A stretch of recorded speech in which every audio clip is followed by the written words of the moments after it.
18 जून गोंय क्रांती दीस. अन्याया मुखार आवाज उठोवपी गोंयकारांच्या संघर्षाची आणि स्वातंत्र्याच्या लढ्याची याद करून दिवपी हो दीस. ह्याच दिसा कारापूर सरवणचे थळावे नागरिक आपलो आवाज सरकारा मेरेन पोचोव पाखातीर आझाद मैदानाक वचपाक जात आशिल्ले. प्रस्तावित मेगा प्रकल्पा विरोधात तांचो लढो 2.5 म्हयन्यान परस चड काळ चालू आसा.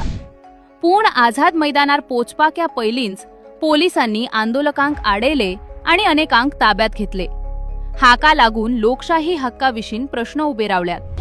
वी टोटली कंडेम आज जे कारापूर जाला, जे सोकांनी तांकां डिटेन करून दवरले, तांकां त्रास केले. Totally condemn this is not wanted. आणि कोणा सांबाळपाक लोधा सांबाळपाक आणि लोधागे जमीन मुळे ती केसली. आम आदमी पक्षाचे नेते आणि विरोधी पक्षातल्या प्रतिनिधींनी या कारवायचो तीव्र निषेध केलाय. आता कितले दीस जाले, मोर दॅन 70 डेज क्रॉस जाले, 75 डेज जाले. ते प्रोटेस्ट करतात पण आयज पासून गव्हर्मेंट तेंचो आयकना, चोयना, कांयच करना.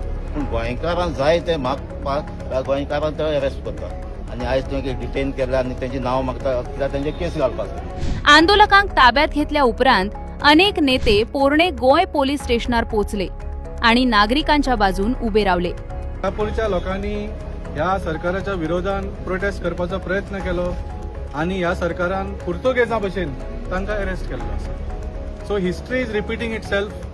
आणि जशी पुर्तुगेजाची history Bharatiya Janata party repeat करता, तशेंच तेन्नाच्या गोंयकाराच्या झुजारींची, सुटके झुजारींची हिस्ट्री कारापूरचे लोक हांगा रिपीट करतले आणि सगळे गोंयचे लोक रिपीट करतले.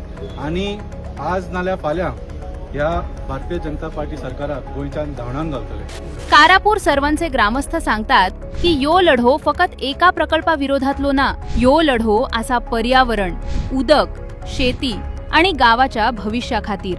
ज्या दिसा गोंयकारांनी स्वातंत्र्या खातीर आवाज उठयलो त्याच दिसा आंदोलकांक आडोवन ताब्यात घेवंक आयले. प्रश्न आयजूय तोच आसा, लोकशाहीत नागरिकांचो आवाज दाबपाक शक्य आसा काय?